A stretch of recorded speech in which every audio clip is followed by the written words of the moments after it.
Breast cancer में क्या होता है, फीमेल्स का सबसे कॉमन कैंसर है। जैसे जैसे एज बढ़ती है वैसे ब्रेस्ट कैंसर का चांसेस बढ़ता जाता है, यानी 80 साल की उम्र की बुजुर्ग महिला में भी ब्रेस्ट कैंसर हो सकता है और उसके रिजल्ट बहुत अच्छे होते हैं। ऑपरेशन के बाद कुछ ट्रीटमेंट की जरूरत भी नहीं होती, बस ऑपरेशन कराया ठीक हो गया। Typically lesion can be present in any, breast के हम लोग के 5 क्वाड्रेंट होते हैं, मीडियल, अपर, लोअर, तो उसमें एक एक रीजन एक एक क्वाड्रेंट में होता है। तो जब हम लोग पढ़ते हैं कि ब्रेस्ट कंजर्विंग सर्जरी, तो मेमोग्राफी में यदि प्रूव हो जाए कि एक क्वाड्रेंट में कन्फाइंड है तो कंजर्विंग सर्जरी हो जाता है, और नहीं तो फिर नेस्टेक्टमी जिंदाबाद, वो तो आपको पता ही, पुराना ऑपरेशन। तो usually there is a irregular lump which is hard and does not increase और डिक्रीज विद मेंसेस। आपके फाइब्रोएडेनोमास का यही क्वालिटी होता है कि मेंसेस के साथ छोटा बड़ा होता है और पेनफुल भी। रेगुलर पैस्मियर्स और लिक्विड पैस्मियर्स, वैक्सीन जो है 9 से 14 साल की उम्र में फीमेल में 2 डोजेस दी जाती है, 0 और 6 to 12 मंथ्स। और ये जो कैचअप वैक्सीनेशन है, यदि आप भूल गए हैं तो 15 से 26 साल में 3 डोजेस दी जाती है, 0, 2 और 6 मंथ्स। और यदि 27 से 45 साल की उम्र में करना है वो 3 डोज देते हैं, 0, 2 और 6 मंथ्स। उस सेम शेड्यूल उसमें 3 देते हैं, और इनिशियली यदि करना है तो 2 ही देते।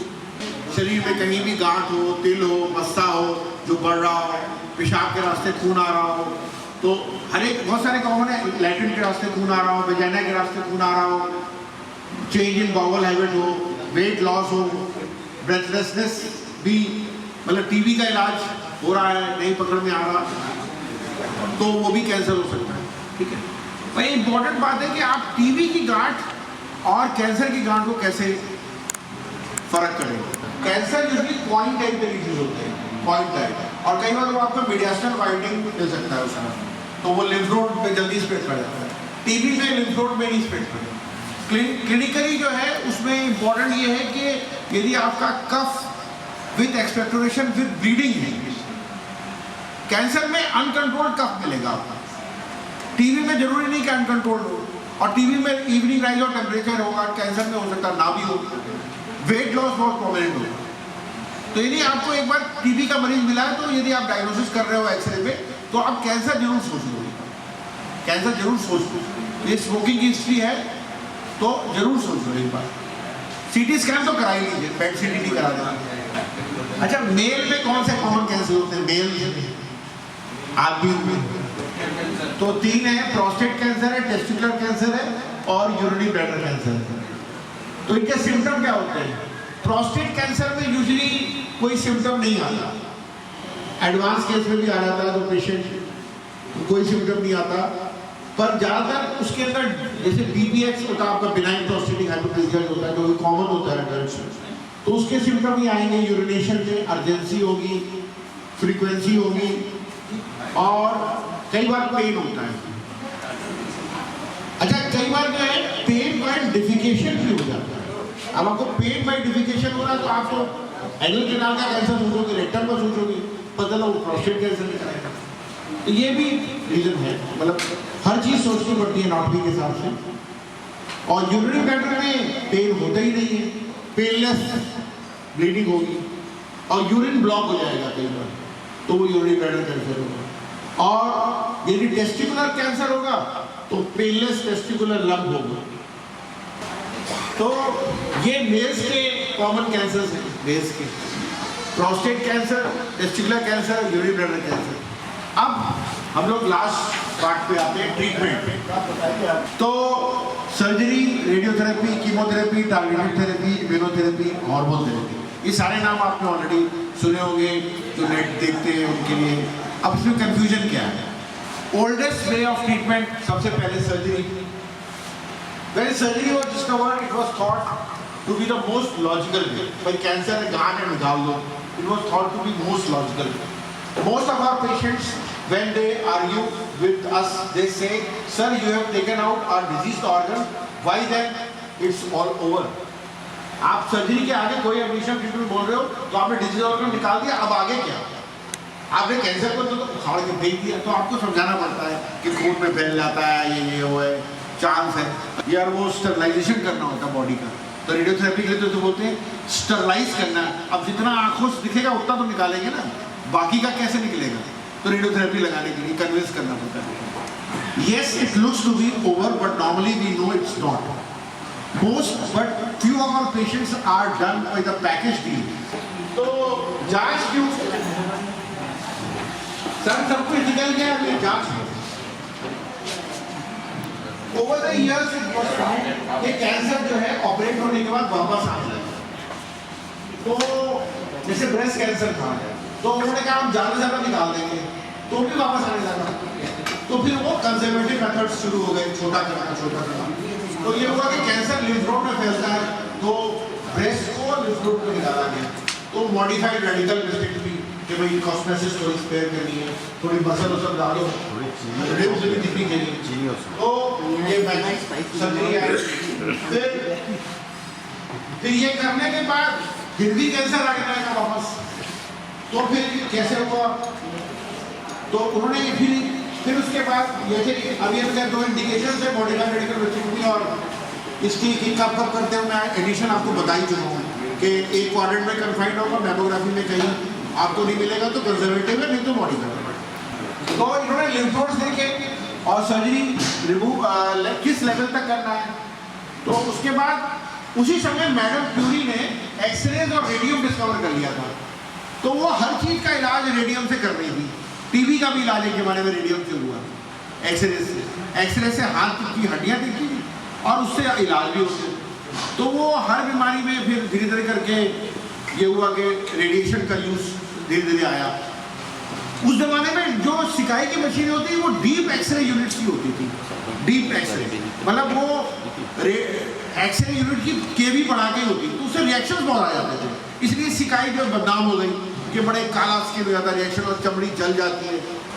फिर उसके बाद डीप एक्सरे यूनिट्स के बाद टेलीकोबाल्ट रेडिएशन वाली यूनिट आ गई, टेलीकोबाल्ट। और फिर आजकल के ज़माने में आपको पता है लीनियर एक्सलेटर, एक्सरे से वो एक्सलेट करते हैं और रेडिएशन जो है वो थोड़ा जो उसकी जो पीक है वो थोड़ा नीचे बसती है, तो स्किन पे पूरी पीक नहीं बनती। हालांकि रिएक्शन तो अभी भी आते हैं, रिएक्शन कुछ समय के लिए आते हैं and reactions are part and parcel of radiotherapy.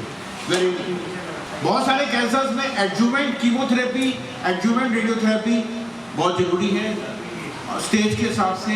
Breast cancer में एडिशनल एडजुवेंट कीमो, जैसे कि बहुत सारे की कोलॉन कैंसर है, ये सब में जो है गॉलब्लैडर कैंसर है, पेनक्रियाटिक कैंसर है, इन सब के कैंसर्स में एडजुवेंट कीमोथेरेपी पूरी देनी होती है, मतलब it's part of the treatment. और रेडियोथेरेपी जो जीआई कैंसर्स को छोड़ दीजिए तो बाकी सब कैंसर्स में रेडियोथेरेपी का रोल होता है, तो वो देना एडिशनल है। लिवर, लंग, ब्रेन, बोन, ये सब पेट सीटी वगैरह में आया, तो ये पैथोलॉजी डायग्नोसिस, पैथोलॉजी बहुत इम्प्रूव होने से समझ आया कि इस तरह से फैल सकता है कैंसर। तो यहाँ से ओरिजिन हुई कीमोथेरेपी। भाई कीमोथेरेपी क्यों देंगे? कीमोथेरेपी हर जगह देंगे, यानी बॉडी को कैंसर से स्टरलाइज करने के लिए आपको कीमोथेरेपी देंगे। तो पर उससे रिएक्शंस भी आए। कीमोथेरेपी नॉर्मल टिश्यूज़ को भी मारती थी, जैसे कि आपका बाल झड़ जाते थे, सबसे तो नहीं होता, डायरिया हो जाता था, म्यूकोसाइटिस हो जाती थी।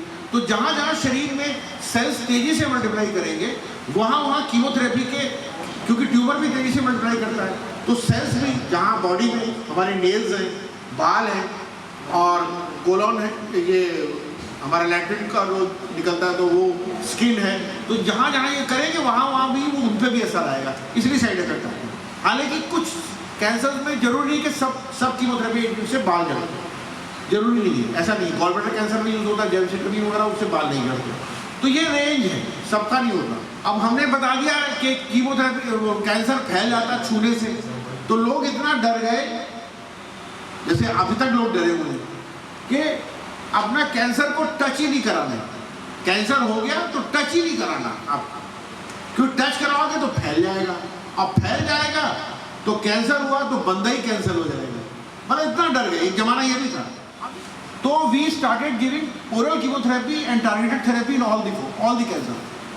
पर ये बात नहीं है कि लॉन्ग टर्म सर्वाइवर्स हैं कैंसर में, मतलब ये कैंसर नहीं होता आदमी, आपको पता ही है कि बहुत सारे लॉन्ग टर्म सर्वाइवर्स हैं। तो कैंसर का इलाज जैसे अर्ली कैंसर्स में होता है, तो बहुत, मैंने एक किताब भी लिखी है इस समय, कैंसर एक आस में सर्वाइवर्स पे लिखी है, अब कीमोथेरेपी एक टाइप की फेल हो जाती है, दूसरे टाइप की लगती है, दूसरे टाइप की फेल हो जाती है, तीसरे टाइप की लगती है। तो ये तो कॉकटेल मेडिकल ऑन्कोलॉजिस्ट का होता है भाई कौन सी कीमो लगानी है। कीमोथेरेपी सर्जरी और रेडियोथेरेपी से पहले भी लगती है, साइज को छोटा करने के लिए, उसको कहते हैं डीबल्किंग, या वो कहते हैं न्यू एडजुवेंट कीमोथेरेपी, मतलब साइज छोटा करने के लिए, सुखाने के लिए। पेशेंट को बोलते हैं कैंसर को सुखाने के लिए दवा लगा रहे हैं, बाद में यदि सूख गया और हिलने लगा तो ऑपरेशन हो जाएगा। We have the scope in radiotherapy. ठीक, एडजुवेंट है, एडजुवेंट मतलब जरूरी है रिकरेंस को प्रिवेंट करने के लिए। तो उसमें सर्जरी और रेडियोथेरेपी के बाद आपने सुना होगा कीमो रेडियोथेरेपी, कीमो के साथ रेडियोथेरेपी लगाते हैं, तो वो उसका इफेक्ट बढ़ाने को अच्छा करना, तो उसको कीमो उससे एडिशनल बहुत सारे कैंसर में ऐसा है। अच्छा, टारगेटेड थेरेपी, सर ने बोला टारगेटेड थेरेपी क्या होती है? तो टारगेटेड थेरेपी कैंसर जो है, आपको पता है कैंसर ज़्यादातर क्रोमोसोमल और जीन बेस्ड है। तो आजकल जो है कई कैंसर में लंग कैंसर, ब्रेस्ट कैंसर और ये आपका ओरल कैंसर में भी हम लोगों ने कैंसर के जो हमारे जो मॉलिक्यूलर पैथोलॉजिस्ट हैं, भाई पैथोलॉजी की इंपॉर्टेंस बढ़ती चली जा रही है।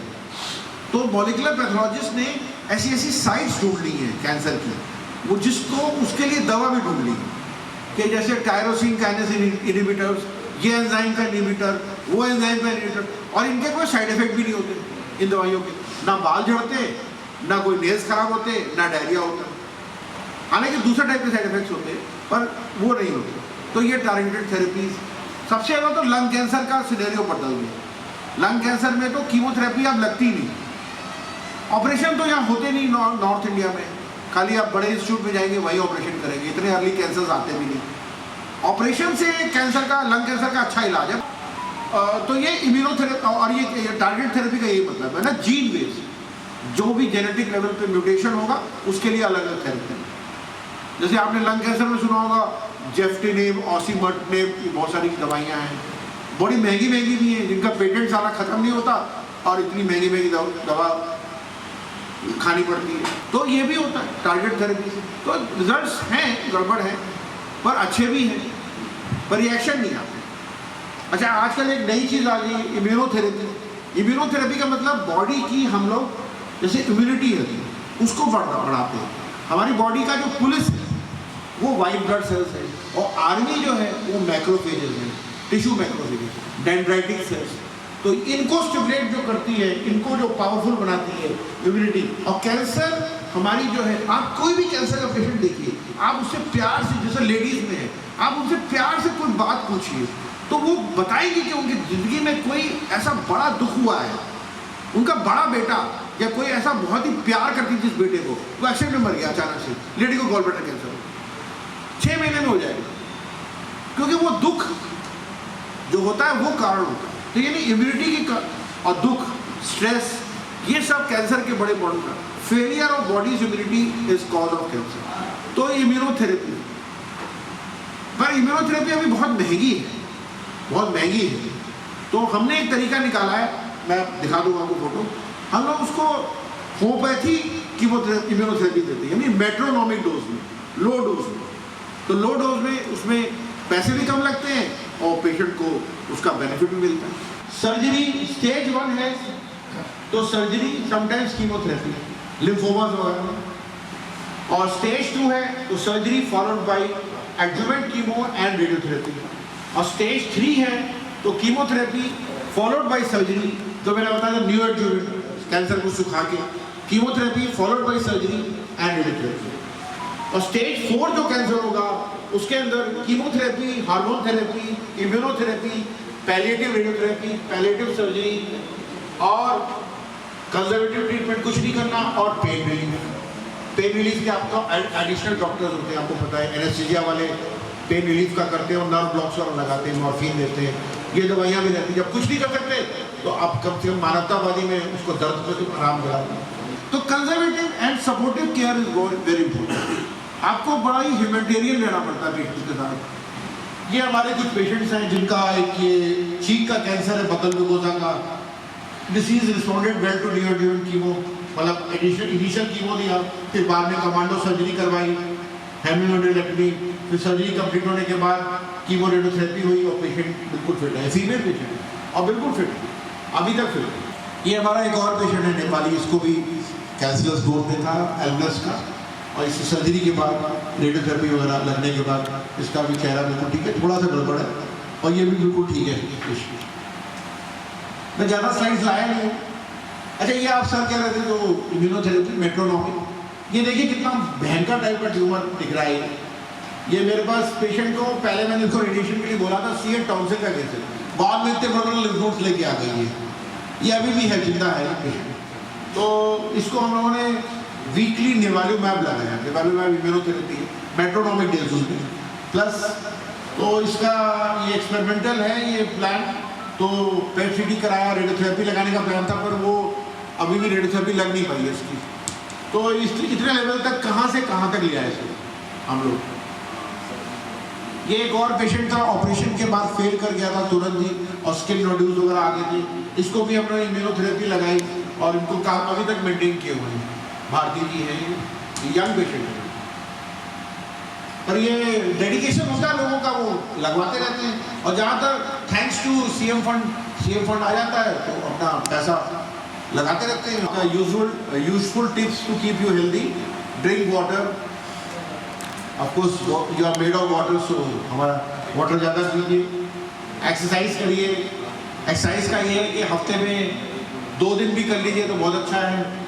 फ्रेश एयर को, सन में जाइए, yoga, meditation, fresh fruits, green vegetables, whole wheat grain, choose your meat and go to bed time at right time. वो तो क्या आदमियों ने। Females practice self-breast examination after the age of 20 every 7 to 14 days of the cycle or fixed date of the month. Females get regular pap smears, mammography as advised by doctors. Females and males should get their regular ultrasound for small filled feelings complaint. Males should get their regular male examination and PSA. Screening CT, thorax CT for males for lung cancer. Self oral and neck examination for oral cancer. Excess intake of green vegetables like beans, peas, masoor dal, groundnuts, potatoes, maize, whole grains. Keep your weight under control. 2 to 3 cups of fresh fruits, which are usually orange, yellow, जो भी आपके मौसम के फल हैं, orange हो चाहे yellow हो चाहे वॉलेट हो, ये सब कलर के फ्रूट्स खाइए और वेजिटेबल्स खाइए। Less intake of red meat, more intake of chicken, fish and eggs. Exercise at least twice a week for 1 hour. Avoid use of mobile, television and alcohol. Use of alien vegetables like onion, garlic, cauliflower, broccoli, grapes, citrus fruits, green tea, sugar-free, spinach, dry fruits like walnut containing omega-3 fatty acids. तो ये सब कुछ परहेज है जिससे आप healthy lifestyle को जी सकते हैं, और इसके बाद भी कई बार कैंसर हो जाता है, बट ये कि कुछ तो कम होगा। और इसमें मैं स्पेशली बताऊं, onion, garlic, cauliflower, broccoli, grapes and citrus fruit और ग्रीन टी। दूध की चाय अवॉइड करिए, दूध की चाय मैं एडिशनली हमेशा पेशेंट्स को बोलता हूँ, तो अवॉइड करिए। Green tea with sugar free. अब बाकी तो वेट कंट्रोल भी होता है इससे। So thank you everybody. We provide all treatments under Ayushman Yojana, Mukhyamantri and Prime Minister Cancer Relief Fund, TPA policies in various centers apart from cash patients at our center. We provide oncosurgery, radiotherapy, as well as chemotherapy, targeted therapy, immunotherapy, hormonal therapy, nerve blocks and cancer pain treatments. मतलब हमारी team है अलग अलग doctors. Thank you for patient.